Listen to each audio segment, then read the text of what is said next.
You're listening to The Broken Meeple Show, a podcast that speaks passionately about board games for the benefit of those who play them. My name's Luke Hector, best known for the Broken Meeple YouTube channel, and I'm an everyday gamer just like you. And I'll be talking about reviews, top 10s, and just about anything that connects me to board games, as long as I have a tea or coffee in hand, that is. So grab a cup, relax, and enjoy. And remember, it's only a game.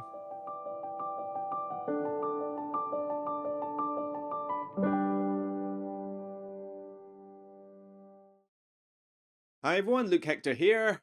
I'll get through this podcast as best as I can because for several reasons I'm a little bit on the tired side today. Firstly, got a bit of a headache, but I'm gonna soldier through it anyway. Secondly, I'm now got 2 weeks off work, and even though work is going to find every excuse possible to drag me back into the remote office, during the week, because as a tax manager, you cannot escape your job. So I'm sure even though I've got 2 weeks off, they'll find a way to drag me back for some emergency means. I already know Monday's going to be a bit like that, so well. I guess that's what happens when you got a day job that isn't board game related. But thirdly, the clocks went forward last night in the UK, and that took me by surprise. So I stayed up late watching Invincible, the new series on Amazon Prime, and got so hooked on it that I stayed to watch all 3 episodes, and then didn't realise as soon as my phone went from I think straight from 12 o'clock to 2 o'clock or something, or whatever, it did the hour shoot forward. It's like, uh-oh. Yeah, I didn't realize that 1 o'clock was going to become 2 o'clock like that. Ah, no. And then I just realized I haven't had much sleep. So, yeah, a little bit on the tired side, but don't worry, I will soldier on. So, in terms of this episode, we've got channel updates as normal. I've got a little bit of board gaming news to report on, but not a lot. It's been a fairly quiet couple of weeks, I would say. And obviously, a channel shout out as normal. But I also want to talk about the Dice Tower Award nominations. So, first up, channel updates. Not too bad, but still a little bit demoralizing in some areas, because as I look through the content that I've done quite a bit lately in terms of reviews and even an interview with well, let's start from the end, shall we? I just did a collaboration with the Hexy Beast for things we look for in solo mode, so that was a good cool stream. No top 10 list or anything, we just talked about solo modes in general and got the chat involved. Obviously it's early days, only 500 views, but like I say, we only aired it last night, so it's early days yet. Although 90, 3 dislikes. I want to know who these people are, seriously, who dislike videos just for the sake of being a troll. Is it just bots, or is it just people who have got nothing better to do but hate on other creators? I don't know, but it's like, what is there to hate? Okay, fine, if you don't like the content, fine, but there's no reason to thumb down things just because you're not a fan of it. I don't go around thumbing down everything that Shut Up and Sit Down make. It's like, so there's levels of, just don't be a troll, basically.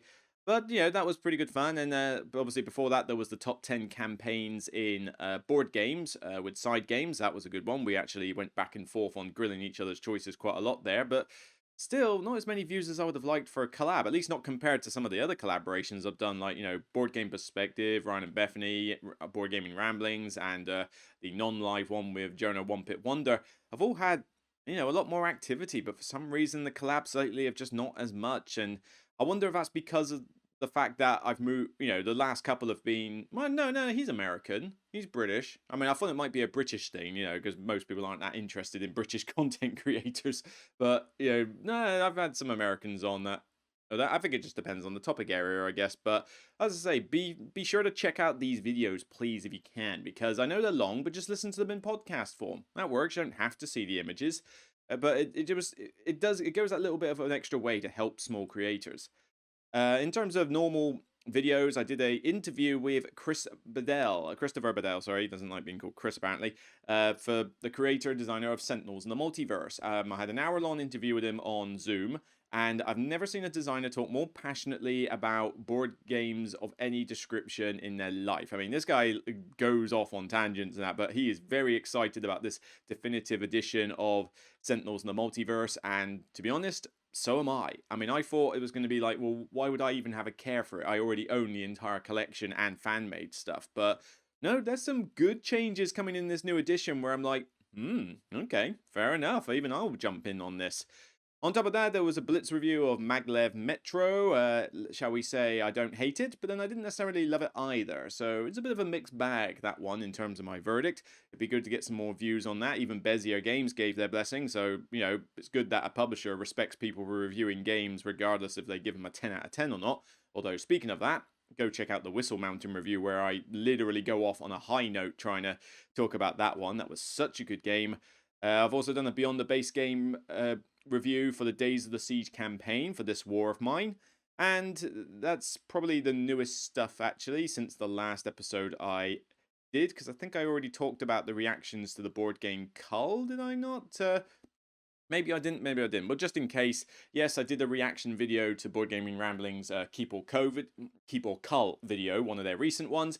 All in jest, good fun, people seem to have enjoyed it. It's had a fair few, shall we say, thumbs down, 20 thumbs down from people who don't understand the difference between a video making, in light-hearted jest and a mean video taking the mick out of someone. But, oh well, you can't always instruct those 20 people, in some way. They've all got their specific ideologies or whatever. So it's like, seriously, the video was a bit of fun. I mean, the two, Johannes and Sunniver, watched the video and laughed their heads off. I mean, they loved it. So if the creators of the video I'm talking about like it, then how can you 20 people have a problem with that?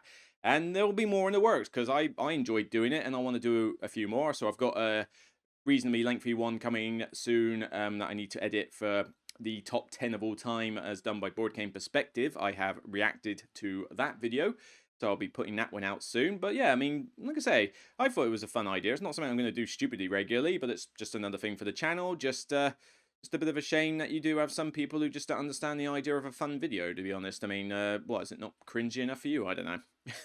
I think this headache's having an effect. But yeah, so general, I've enjoyed the stuff I've put out, and I've got some cool stuff on the horizon. I've done some polls where I've asked people, like, would this idea work?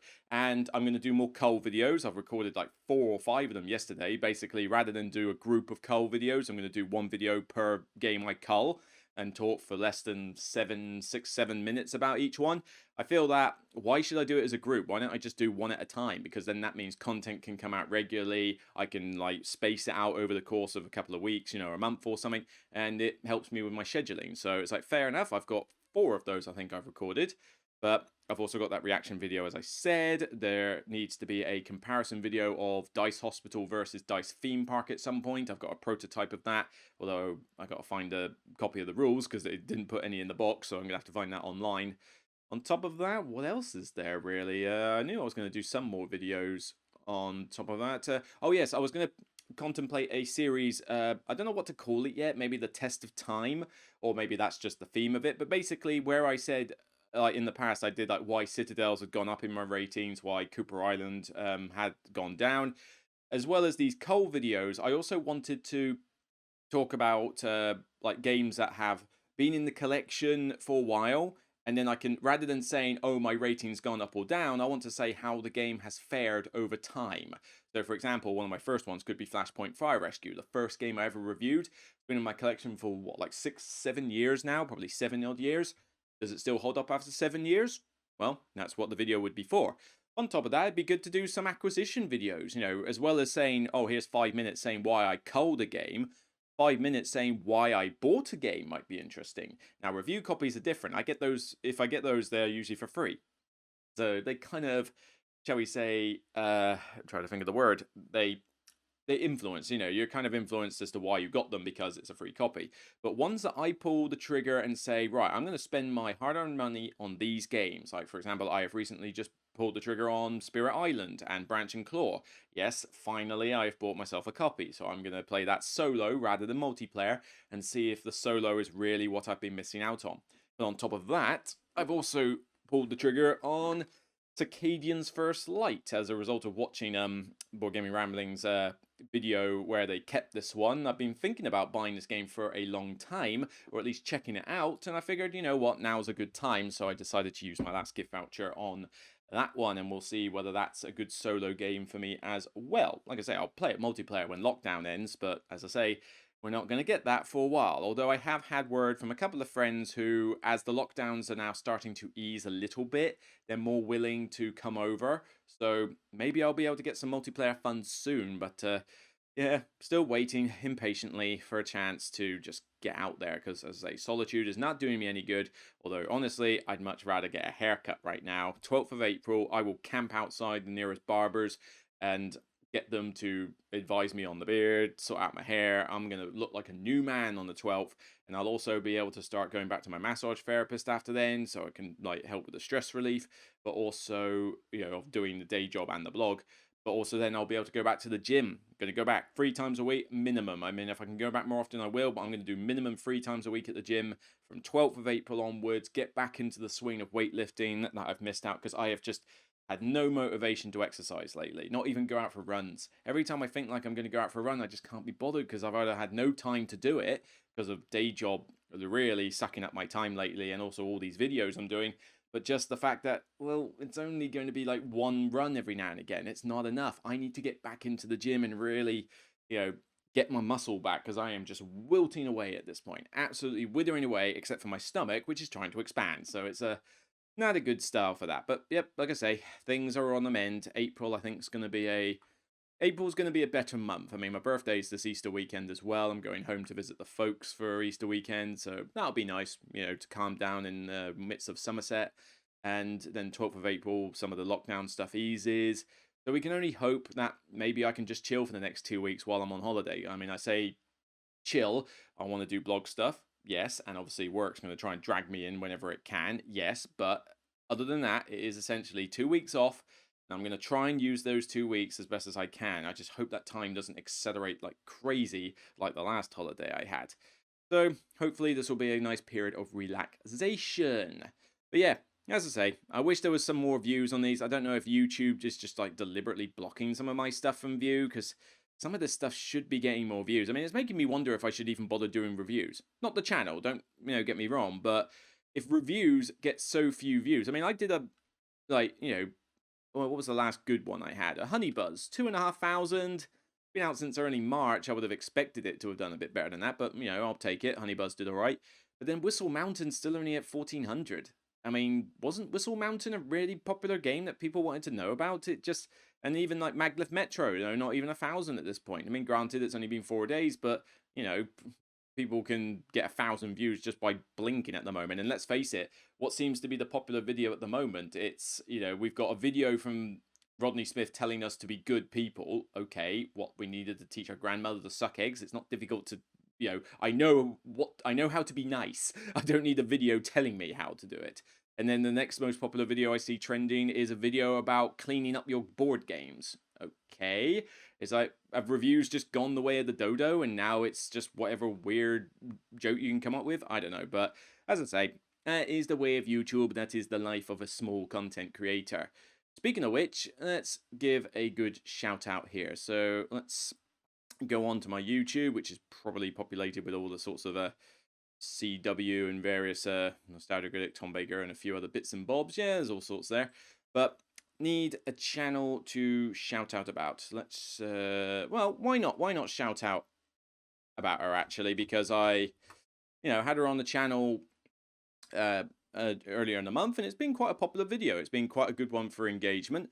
But I want to give a shout out to the lovely Jonah from One Pip Wonder because, 1.27k subscribers, that is way too low. She is lovely. She's adorable. She's got a family, she's got kids, so she looks at various kid games as well. She's a big fan of Spirit Island, so she's even done these videos where she's talking about specific like spirits. I swear there was more than one, but she does a lot of content, so maybe it's just kind of varied. But she's a big fan of Spirit Island, so to be honest, if I need help with Spirit Island, I know exactly who I'm going to turn to for, for bits of help on there. But something like this, like top 10 games for pre-kindergarten and kindergarten kids.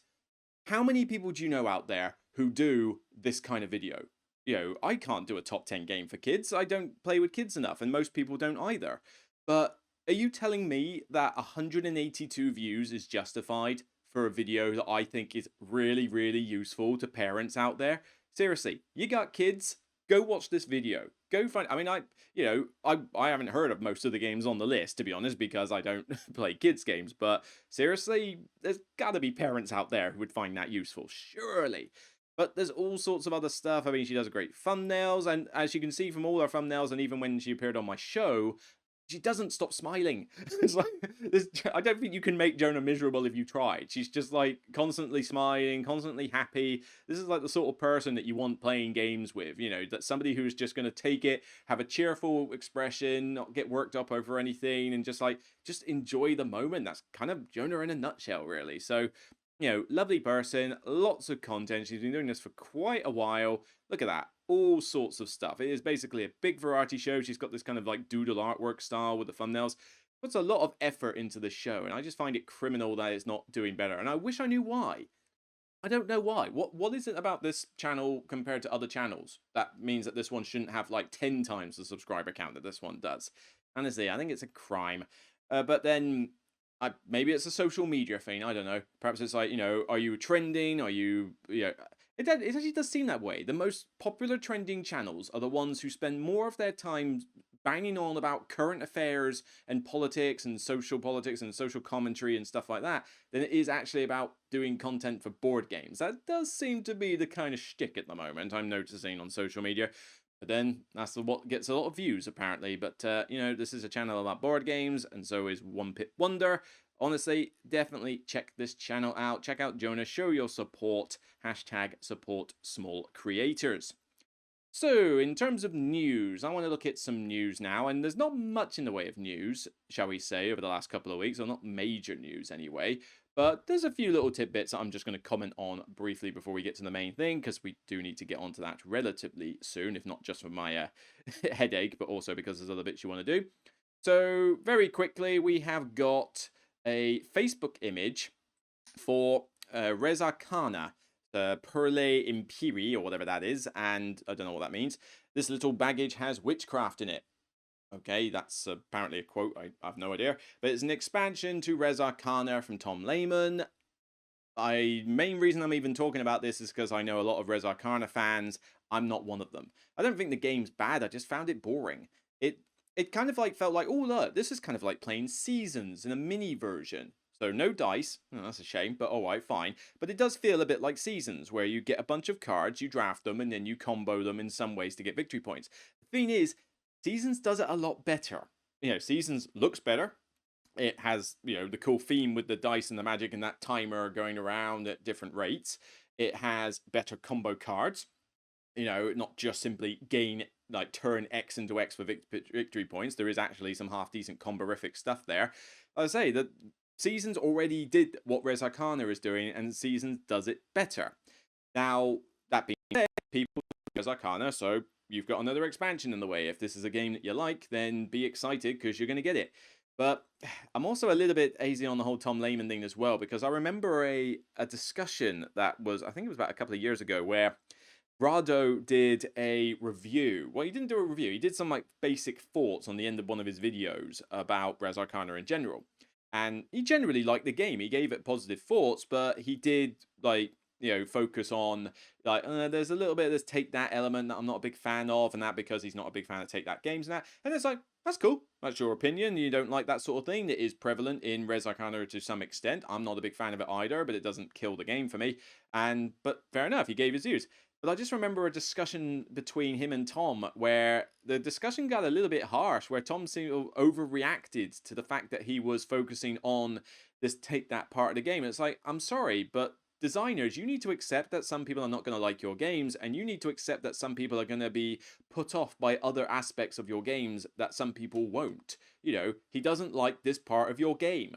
Deal with it. He's not wrong for giving his opinion, and I will make this note to every designer in that. I mean, I gave Maglev Metro a 5 out of 10 on my review. I said, here's some stuff I like, here's some stuff I don't. I think it's a bit too rinse repeat. It gets a bit boring very quickly. You know, I had my thoughts on the game.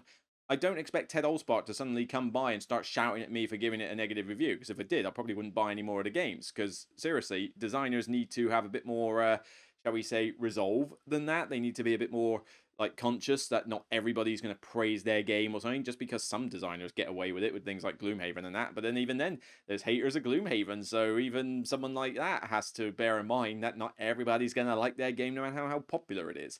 So I just kind of remember that discussion from a couple of years ago, and that kind of irked me, but not enough to not play Res Arcana, but the game itself is just not particularly interesting to me.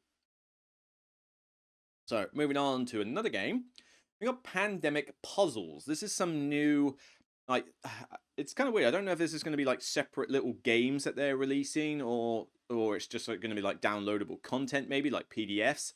But basically, this is, in a sense, kind of like little scenarios for Pandemic Puzzles. So you get particular roles, cards in hand, infection rates, and that, and you have to complete a specific task after one or more turns. There's various that I think they're on PDF, but I think that's how they're releasing it. I think it's just going to be PDFs. So, you can basically say, right, download the puzzle, get it out of your components, and go for it. It's a neat little idea. I mean, it breathes a bit of a extra life into Pandemic, which is probably, well, I'd like to say losing its popularity, but clearly not. I mean, they will not let you forget the word pandemic. But am I going to care about this? Not overly. Well, firstly, I haven't got this copy anymore. I've only got Pandemic Iberia. But I don't know. I don't know how much this would really improve the game for me or like change it up that much. But I mean, like I say, maybe these scenarios are pretty cool. If you're a Pandemic fan, I suggest you go to the Z-Man Games website or the Pandemic Facebook page and give these one a look. Maybe this is something for you. Another one that's been announced recently, I think this has been in kind of development hell for a while, but I think there's more news on the My Hero Academia collectible card game. I think that's going to get previewed at Gen Con this year, which is kind of half online, half physical and that. Now, I'm a big fan of My Hero Academia from the series I've watched. I've watched all 4 series on Crunchyroll. I've watched the dub primarily because I think the dub voices are really good in it, and I really like this series. I even love the soundtrack to it. I've got the soundtrack on my YouTube Music playlist to play usually at the gym or when I go running, but I still really like the songs. And You Say Run is one of the best anime soundtracks I've ever heard. But I'm not that interested in a collectible card game, though. I mean, I would certainly be interested in a game where I get to, play my favorite characters from the show and, have like Deku versus, Kachan. I would be like, I really would enjoy a game that focused on that. The problem is, it's got those 3 words, collectible card game. Yes, that means buying boosters. That means buying specific decks and then trying to get the rare cards and that. And it's like, I am done with this format. I do not care about this format. And so if it was a living card game, I might have been more interested.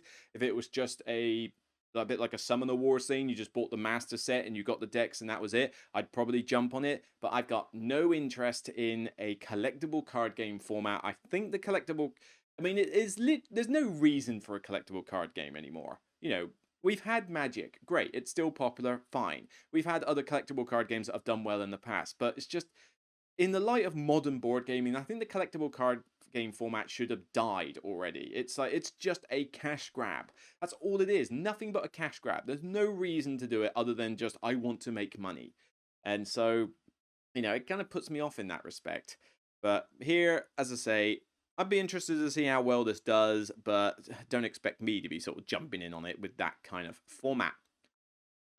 Speaking of living card games, and that's apparently we have a upcoming cooperative and solo play format for the Keyforge game. So basically, these like free-to-play adventures in this expansion will use the themes and mechanisms for the Dark Tidings set that came out, but essentially you'll use your existing decks to tackle multiple difficulty levels as you encounter various scenarios and that. So here we've got the Karakan. Seriously, these key puns are going to get very shall we say grating before the night is done. But like I say, if you're a fan of Keyforge, then maybe you'll get something out of solo and competitive, solo and cooperative play. Personally, I like Keyforge fine, but I never really got into it enough to like really go mad for it. So this isn't going to bring me back to the series. But Keyforge Adventures will be available as a free download, available in late April. Another one in May. So it's we seem to be on this thing now where companies are starting to give out free content for games in the light of the pandemic and that. So, if you're a fan of Keyforge, then look forward to this. You might find it something you really enjoy. And then finally, really I'm not that caring about this one. Lost Cities is apparently getting a roll and write version. Yay! It's like, come on. Lost Cities is a great two-player card game already. Then they tried to make this full-on board game version, which didn't do anywhere near as well. And now I thought roll and writes were dying out, and I was kind of glad of that because I'm getting sick and tired of the roll and write genre. But nope, apparently we got to jump in and make a roll and write version of Lost Cities, as if we care.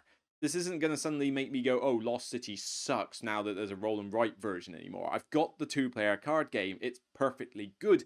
Why do I need this? I mean, it says 2 to 5 players, 30 minutes. So now it's going to be a bit like the board game, but with the roll and write format. It's like Lost Cities wasn't a game I wanted to play multiplayer in the first place. It's great as a two-player only game. That's how it should be. But this just feels, I mean, it doesn't even look interesting. I know this is probably early pictures or, prototypes and that, but whoopee. So I've got a pad that I cross out and roll some dice and do stuff. It's like, maybe it'll be fun-ish, but again, it's just going to be like every other roll and write game that exists. I am just done with this genre.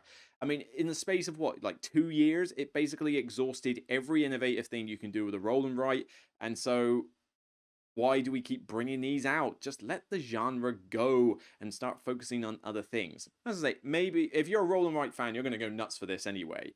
But personally, whatever. If I get a chance to play it, I'll play it, but I'm not going to seek this one out specifically. Oh well, fair enough. So, like I say, not the most positive in all the news, but as I say, there's been a bit dry lately with regards to new game announcements and that, so, I'm at least going to report on them, even if I'm not necessarily looking forward to these ones myself. So, here's a nice interesting thing.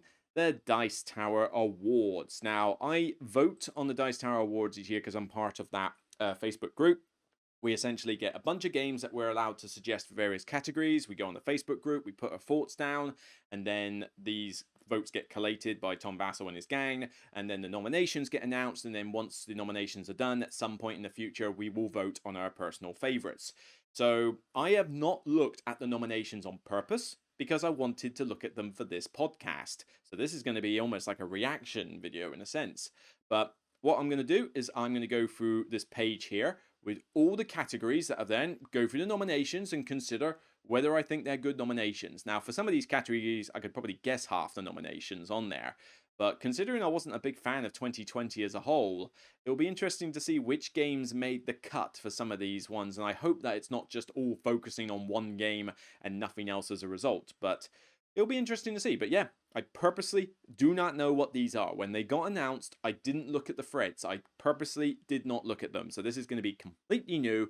So I'm just going to go through each one. I will read them out. If you're not watching this as a video and just listening to it as a podcast, I will read them out, so don't worry. So, first off, we must fuel with a bit of tea. Nice bit of chamomile tea, which is not entirely soothing the headache, but we'll get it. It's kind of weird. It's I forget what they're called. Are they called tension headaches? It's not a headache where it's like you feel it all across your head. It's where it sort of focuses on one spot and just like constantly feels like a laser being like pointed at you. It's probably the most annoying type of headache. I can get by the normal ones, but these ones are just like, they just keep stabbing you every now and again. But hopefully I'll feel better a bit later, but needs must. So, don't feel like I don't go through pain and suffering to give you content. So, what are we going to look at first? Let's look, shall we start from the bottom? Let's start from, I want to get to Game of Year last. So, let's start with most innovative game nominees. So, we have The Crew, Forgotten Waters, Micro Macro, whatever that is. Oh, I've seen the picture for that, but I don't know anything about the game. The Search for Planet X and Whistle Mountain. Ooh, that is interesting. I didn't expect Whistle Mountain to appear on there. I mean, it is pretty innovative in the way the Euro mechanics work. Certainly check out my review video for that. Search for Planet X, is that particularly innovative? I mean, it does use the app in a pretty good way, and it is an interesting deduction game, so yeah, you know what, I'll go with that. I don't know where the innovation comes with Forgotten Waters, though. I mean, haven't we done this kind of spiral-bound book narrative adventure game before? I feel like Ryan Lockett's already kind of done that to death. Is it just because it has an audio narration? I don't know. But I wouldn't necessarily go mad on that, and I have no idea what micro macro is, so I can't comment on that. But 3 good games there that I would certainly pick. I would probably go first place for the crew. I think the whole idea of co-op and trick taking is a perfect combination for innovation. After that, probably Search for Planet X. I think I would choose as second most innovative of the way that works, and then Whistle Mountain probably third. I mean, I do love Whistle Mountain to bits, and I do think that grid thing in the middle and the amount of replay value this has is is really cool for a midweight Euro. But the most innovative thing ever probably wouldn't measure up to those two. Certainly, is not going to measure up to the crew. Co-op trick-taking game, that's about as innovative as you can get. So I will put money that the crew will win this category. I would be hard-pressed for any of these others to win. All right, best welcoming game. A new category. I don't recognize that one before, but well, let's have a look. Best welcoming game. Whoa, okay. So we have got Calico, the cat game where you're putting the bed quilt together. The Isle of Cats. Okay, so welcoming is obviously cats. I mean, I like cats, so I've not got a problem with that. My City, the legacy game running at Knizia. Scooby-Doo Escape from the Haunted Mansion. I forget who did that one. Was that Cool Mini or not? Or was it, oh no, Osprey Games or USAopoly? I forget who did that one. And Trekking the World. I have still not played Trekking the World. You know, I really need to find out more about that game. But, I mean, My City? Welcoming? A legacy game? I don't know. I mean, legacy is something that I wouldn't throw in front of a new player anyway. Scooby-Doo Escape from the Haunted Mansion seems like they're just doing it because it's got the word Scooby-Doo on it. The Isle of Cats, I mean, it is nice. You know, you're rescuing cats and they've got lots of pretty little cats. It's probably a bit too much for a new game. I mean, I don't know if welcoming game is meant to be gateway level. It depends what they mean by welcoming. Like, welcome to the hobby, here's some games. In which case, I don't know if I would pick Isle of Cats specifically, because that's more of a next step game. I think I would give this one to Calico, actually. I mean, I've reviewed Calico. I gave it a 7. I think it's fine. I just think it's a bit too push your luck for my liking, especially when you got more players. But I found it cute. I mean, that's the thing. Calico is a cute game. It's simple. It's got nice little cute little kitties. I mean, look at that little kitty on the front cover. Look at that little kitty. Oh, can I load in this one? Oh, I can't make the picture any bigger. I want to make it bigger. It's like, look at that cute little kitty. The cute little kitty. I'm sucker for cats. But yeah, so I would pick Calico in a heartbeat over these. Probably Isle of Cats second. I don't know enough about the other 3 games to really comment. But I would be surprised if Calico didn't win this one either. So, yeah, I mean, I'm going to make my predictions here. I'm going to see how accurate my predictions are. Best 2-player game nominees. Okay, so this is going to be a bit more tricky for me to comment on because I don't play a lot of 2-player only games. Cosmic Encounter Duel, which I've heard no buzz about at all. Curious Cargo. Fox and the Forest Duet, which I really do want to play, actually. Imperial Struggle and Undaunted North Africa. The thing is, I've not played any of these games because 2-player only games are hard for me to get to the table, you know, violin, single, bachelor. But I've been very tempted by the Fox and the Forest, both the multiplayer version and the 2-player version. You know, when did we last talk about it? Was it Board Game Perspective or was it One Pip Wonder who talked to me about this one? I've got the impression it was Board Game Perspective that I was talking about this with. I don't know yet, but actually, no. No, it must have been Ryan and Bethany because we did a 2-player list. It must have been Ryan and Bethany. But anyway, I digress. Out of these, though, I probably could not care less about Curious Cargo or Imperial Struggle. I've heard no buzz about Cosmic Encounter Duel. Cosmic Encounter is a great multiplayer negotiation game. The whole 2-player thing of it, I just can't see 2-player working. Undaunted is not a theme I'm interested in, but I've heard good things about the game. So I would well, I can't really say I would pick one because I've not played any of them. But if I wanted to say which one I'm more interested to play, it would be Fox in the Forest. So I'm going to make Fox in the Forest my prediction, even though part of me is thinking that Undaunted might take it. So, I'm gonna say Fox in the Forest, but I've got a sneaking suspicion Undaunted would take it. Best theming. Now this should be, oh my word, are you serious? Dune Imperium, Forgotten Waters, Mariposas, I forget how you pronounce that, the butterfly game, which doesn't really have much of a theme, but never mind. Pan Am, and Super Skill Pinball. Maybe the pinball one feels like a pinball game. I don't know. Tom Bassel raves about this, but I'm sorry. Dune Imperium? Okay, yes, I suppose it does reflect the Dune theme. But the Dune theme is dull. Okay, I like the game, it's on my shelf, but seriously, it's a barren desert planet with very bland artwork, and it may, I suppose it reflects the theme, but come on, you could pick better themes. Forgotten Waters could qualify here. I don't get Mariposas and Pan Am though. Really? Did Mariposas to you feel like it was a game about butterflies? It didn't feel like that to me. And Pan Am, I don't even know if that's a or shall we say, a thematic game in that sense. I mean, I wonder. Let me go to Board Game Geek and have a look at Pan Am because I'm not convinced. Shall we say? I'm not convinced. So Pan Am, triumph in the golden age of air travel. Come on, wow me. Wow me with your imagery. So you compete with American Airlines. I think we looked at this on a previous top 10 list, actually. I mean, that's pretty striking looking board. I guess it's got a. I guess the theme's pretty good. Looks like Ticket to Ride with ooh, expand your fortune. We're talking about stocks. Oh, we're not talking stocks here. I mean, this could be good. It's not something I would aim for, but I would try it out. But really? Best strategy game nominees: On Mars, Beyond the Sun, Lost Ruins of Arnak, and Dune Imperium, and Praga Caput Regne. So with this, I mean, strategy is such a weird one when you talk about games like strategy. I think heavy games, really heavy strategic games like On Mars, Dune Imperium is not a strategy game. Beyond the Sun, maybe, I've not played it. Praga could count. Lost Ruins of Arnak, I guess it's a strategy game, but there's more, it's not, it's midweight. I wouldn't class it as heavy. I mean, if I was going to pick my favorite, I'd pick Lost Ruins of Arnak without shadow of a doubt. But if I was going to pick one that I feel would be eligible, it'd be On Mars. But even then, it's too complicated for its own good. Therefore, I'm not sure if it would work as such. So I don't know which one will win this. I mean, I'm betting that Dune Imperium will probably win it just because everybody's on such a hype train for that. But I'd personally go Arnak. But then if I was to be serious, I'd probably have to say On Mars fits the category better. Best solo game: Dune Imperium, Dwellings of Eldervale, Lost Ruins of Arnak, Super Skill Pinball, and Under Falling Skies. I really need to give this pinball game a try.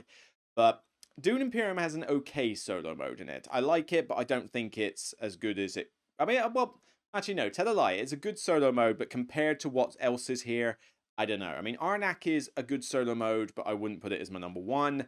It's really got to come down to Under Falling Skies and Dwellings of Eldervale. And personally, Under Falling Skies is probably my vote. I think it's it's cheap, short, simple, but has a really cool theme and works really well as a solo game. Dwellings of Eldervale has a great solo mode in it, but you've got to get that whole box out, set everything up, learn these new rules, and as I said in the review, there's only so much differentiation between the various factions and the cards. Just because they're a different color doesn't mean that they feel that much different. But it is a solid solo mode. But there's a lot more involvement in that solo mode compared to Under Falling Skies. So I would call Under Falling Skies as my personal choice, but I reckon Eldervale's going to take it. Best reprint: EU.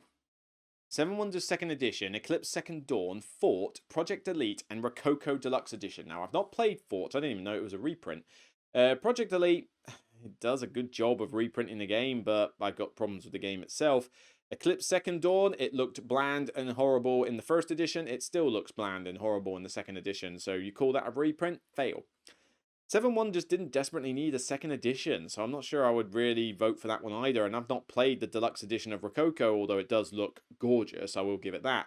So I suppose I would give the expected winner and my vote to Rococo based on what I've seen of the reprint. I mean, I don't think the game's that amazing. I think it's above average, but there are some fans of it. But have enough people played it to warrant winning this category? I don't know, but it seems that we were a bit short on good reprints last year because I think Kanban was too late for eligibility for this category. Otherwise, it'd be Kanban EV without a shadow of a doubt.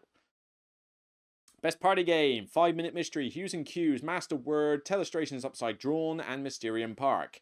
I have not played the other four, so I'm just going to quickly go through this and say Mysterium Park. Although, to be honest, looking at these other ones, of course it's Mysterium Park. It takes a fantastic game and distills it to a 30-45 minute affair with, more cool looking cards, nice compact box, good insert, great, the great Dixit mechanic of Mysterium in a small package that you can play in less than an hour. What's not to like? Best game from a small publisher: Chai, Dune Imperium, Honeybuzz, Praga Kaput Regni, and Project L. What is this? What is so good about this Project L? I need to play this Project L. It came out, it was practically in secret, and everyone kept going on about it. But I've not played this Project L, and when I look at how it works, I'm like, what exactly am I missing here? What am I supposed to get excited about? But like I say, gotta try it first. Chai, it's nice, but it's basically the most simple game I've played in a long time. Like, it is dirt simple, but it's nice and pleasant and cute. I wouldn't give it to Praga, no. Honeybuzz and Dune Imperium, I would give it to Dune Imperium. I do prefer Dune Imperium to Honeybuzz as a game, but Honeybuzz looks nicer. It looks a lot nicer on the table. I mean, the production values for Honeybuzz completely dwarf Dune Imperium like crazy. So, but then that's not enough reason to say it's the best game. Which one do I enjoy and rate slightly better? Both of them I give an 8 out of 10. I would give the vote to Dune, and I reckon that the vote is going to go towards Dune. New designer: Beyond the Sun, Chai, Endangered, Fossils, and Arnak. Without a shadow of a doubt, given that I have not played Beyond the Sun, this one would be Lost Ruins of Arnak. Chai is fine, but I wouldn't say it was like the best game from a new designer. Endangered is okay. I like it, but I wouldn't like, I think it's average. Fossils I've not played. Beyond the Sun I haven't had a chance to play because it practically doesn't have any copies anywhere, not to mention it looks like a dog's dinner on a table. But yeah, Lost Ruins of Arnak, I mean, that's from a new designer. It's my favourite game of 2020. Of course I'm picking Lost Ruins of Arnak. Best expansion: Chronicles of Crime 1400, that does not count. That is basically the same game re-released. Parks Nightfall, Spirit Island Jagged Earth, Unmatched, Cobble and Fog, and Wingspan Oceania. Oceania's had mixed reviews, and I don't know anybody who's talking about Parks Nightfall. I mean, is it just more cards? Chronicles of Crime 1400 is just the same game re-released. I mean, how is that supposed to count? And I've still not actually played Unmatched, Cobble and Fog. Is it a good game? You tell me in the comments. I would probably give this one to Spirit Island Jagged Earth. I have experience with Jagged Earth from playing Spirit Island multiplayer, and it is like a whole board game worth of content in this expansion. It gives you a lot of stuff in it, and it's like, to be fair, the stuff I saw from it was pretty good. I mean, I would like to get this, well, if my copy of Spirit Island sings to me, then I would want to get this when it reprints. Best cooperative game. Let's have a look at this one. So we got The Crew, we got Endangered, we got Forgotten Waters, Marvel United, and Pandemic Legacy Season 0. If The Crew does not win this one, I will be surprised. I mean, Endangered was good, I just didn't go mad for it. Not played Forgotten Waters, but I can't see this one getting... it's getting nominated a lot, but I just can't see it winning. Marvel United, did anybody like that game? I don't remember that many people going mad for Marvel United, although to be fair, we've had a bit of a shall we say, a lacking supply of co-op games lately. And I've got no interest of playing Pandemic Legacy Season 0. You'll have to check out the top 10 campaign games list for my reasons on that.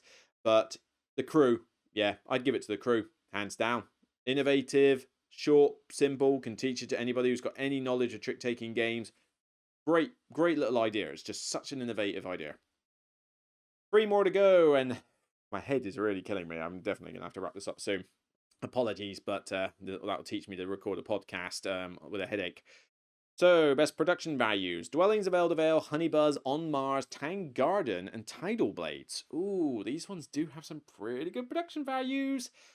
So, it's hard to say, because you throw enough money at a game, you can make anything look good. In fact, these days, is actually, you need to give me an excuse why your game doesn't look good for how easy it is to make it look good these days. On Mars and Dwellings of Eldervale have got good production values, but they also cost over 100 quid, for the most part. And it's just like, you know what? I would expect the production to be good for these games. On Mars is really, really good production. Dwellings of Eldervale has some easily scuffed boards, but it does have the game trays. The sound bases are a gimmick, and they're not in the retail version of the game. And a lot of the resources that are upgraded are not in the retail version of the game either. So, can I give that one the best production value, given that the retail version doesn't have all the cool stuff from the deluxes? I would say no. Not played Tidal Blades. Looks cool, but I don't know if it's... I can't comment on it enough. Tang Garden was pretty good production, though. I got to admit, it had the standy houses, it's got the cool board, it's got the dividers around. I mean, Tang Garden would be tempting, but I think I'm going to have to give this one to Honeybuzz. Honeybuzz, for the cost you pay for the game, wow. I mean, you don't even need the deluxe upgrade kit. It's not that necessary. The retail version of Honeybuzz, for the price you pay, is gorgeous. Such good artwork, lovely components. It is just an absolute beauty. Elf Creek are knocking it out of the park when it comes to production values at the moment. And I think, like I say, the key word here is value. You know, is the production on Mars better? Possibly, but then it costs more than twice the amount for the game. Honeybuzz, for the money you pay, absolutely beautiful production. I'd give it to that one. Speaking of which, artwork. Hang on, so Ether Fields was an eligible for this one, so how on earth did it not appear in the best theming earlier on? Oh, I was thinking that Ether Fields didn't work, but Ether Fields, yeah, Ether Fields should have worked. How did that not get into best theming? The theming in the Ether Fields, as much as I only gave it a 5 out of 10, is so much better than the stuff that was in that category. I need answers. How did this happen? I know I didn't vote for the others.